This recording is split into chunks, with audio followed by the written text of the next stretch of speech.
Hi friends, welcome back to our channel. இந்த வீடியோவில் நம்ம என்ன பார்க்க போகிறோம் அப்படின்னா 10ஆம் வகுப்பு குடிமையியல் பாடம் 2, அதாவது நடுவண் அரசு, அந்த பாடத்தில் இருக்கக்கூடிய ஒரு மதிப்பெண் வினாக்கள் நம்ம பார்க்கலாம். வாங்க ஃப்ரெண்ட்ஸ், நம்ம வீடியோக்குள்ளே போகலாம்.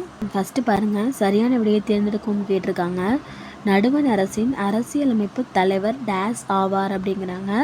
விடை ஆ குடியரசுத் தலைவர். நான் சரியான விடைக்கு வெறும் விடை மட்டும்தான் நான் சொல்கிறேன். ஆப்ஷன்ஸ் நான் சொல்ல கிடையாது. ஸோ அதனால் விடையை மட்டும் நீங்கள் குறித்து வச்சுக்கோங்க. அடுத்தது ரெண்டாவது கேள்வி பாருங்கள். ஒரு மசோதாவை நிதி மசோதாவா அல்லது இதர மசோதாவா என தீர்மானிக்கும் அதிகாரம் பெற்றவர் யார் அப்படின்னு கேட்குறாங்க. விடை என்ன அப்படின்னா லோக்சபாவின் சபாநாயகர். மூணாவது கேள்வி பார்க்கலாம். அமைச்சர்கள் குழு ஒட்டுமொத்தமாக இதற்கு பொறுப்புடையவர்கள் ஆவார்கள் அப்படின்னு சொல்கிறாங்க. விடை என்னென்னா ஆ மக்களவை.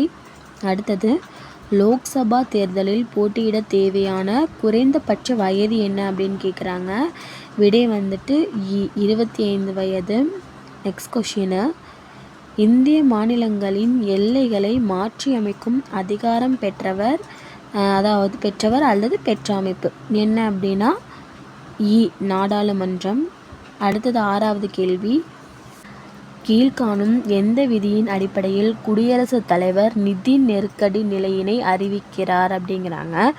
விடை ஆ சட்டப்பிரிவு 360. அடுத்தது ஏழாவது கேள்வி பாருங்கள். உச்சநீதிமன்ற தலைமை நீதிபதி மற்றும் மற்ற நீதிபதிகளை நியமிப்பவர் யார் அப்படின்னு கேட்குறாங்க. விடை ஆ குடியரசுத் தலைவர். அடுத்தது கோடிட்ட இடங்களை நிரப்புக கேட்குறாங்க. டேஸ் மசோதா குடியரசுத் தலைவரின் ஒப்புதல் இன்றி நாடாளுமன்றத்தில் அறிமுகப்படுத்த முடியாது அப்படிங்கிறாங்க. விடை நிதி.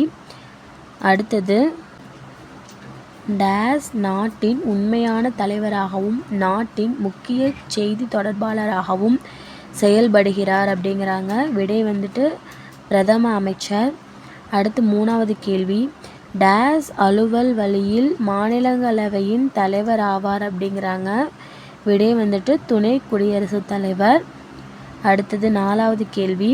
நாடாளுமன்ற இரு அவைகளிலும் உரையாற்றவும் கூட்டத்தொடரில் பங்கு கொள்ளவும் உரிமை பெற்றவர் டேஸ் அப்படிங்கிறாங்க. இந்திய அட்டர்னி ஜெனரல். அடுத்தது உச்சநீதிமன்ற தலைமை நீதிபதி மற்றும் மற்ற நீதிபதிகளின் ஓய்வு பெறும் வயது என்ன அப்படின்னா 65. அடுத்த கேள்வி பாருங்கள். இந்திய அரசியலமைப்பு சட்டத்தின் பாதுகாவலன் யார் அப்படின்னு கேட்குறாங்க. இது உச்சநீதிமன்றம். அடுத்தது தற்சமயம் உச்சநீதிமன்ற தலைமை நீதிபதி உட்பட நீதிபதிகளின் எண்ணிக்கை என்னன்னு கேட்குறாங்க. விடை 34. இந்த 34ங்கிறது மாறும். ஏன்னா உச்சநீதிமன்ற நீதிபதிகளோட எண்ணிக்கை அதிகமாகும் போது இதனோட எண்ணிக்கை அதிகமாகும். ஸோ அதை மட்டும் பார்த்துக்கோங்க. அடுத்தது சரியான கூற்றினை தேர்ந்தெடுக்கவும்னு கேட்குறாங்க. ஃபஸ்ட்டு கூற்றுக்கள் பார்க்கலாம்.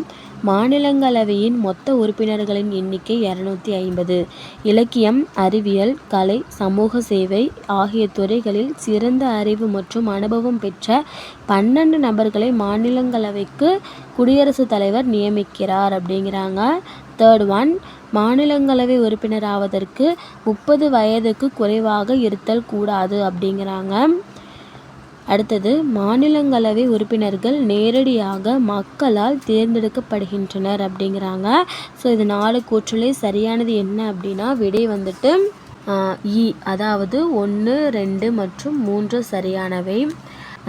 அடுத்த கேள்வி பாருங்கள். உச்சநீதிமன்ற நீதிபதிகள் மற்றும் மற்ற நீதிபதிகளின் ஓய்வு பெறும் வயது 62. அடுத்தது நடுவண் அரசின் 3வது அங்கம் நீதித்துறை ஆகும்.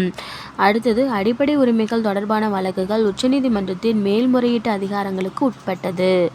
அடுத்தது உச்சநீதிமன்றம் பிறப்பிக்கும் ஆணை இந்தியாவின் அனைத்து பகுதியில் உள்ள நீதிமன்றங்களையும் கட்டுப்படுத்தும். ஸோ இதில் சரியானது என்ன அப்படின்னா அதாவது 2 மற்றும் 4 சரியானவை. அடுத்தது பொறுத்துக பார்க்கலாம். சட்டப்பிரிவு 53 என்னன்னா குடியரசுத் தலைவரின் நிர்வாக அதிகாரங்கள்.